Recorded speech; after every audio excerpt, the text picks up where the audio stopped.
I think it is impossible to be great in this world without being grateful first.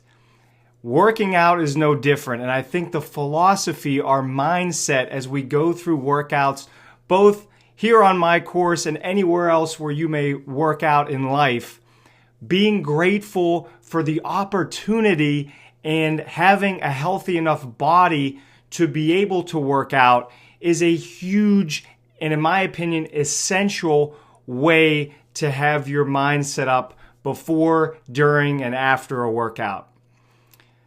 Think about how many people don't have the luxury to be able to do workouts if they're missing a limb or don't have a healthy heart or lungs, or maybe just old age has crept in. You are taking this course because you are healthy enough to work out.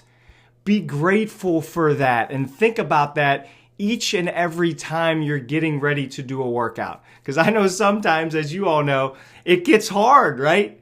If it were easy, everybody would do it. Some of these workouts get intense and get difficult, but try to keep that mindset on being grateful for having the opportunity to work out.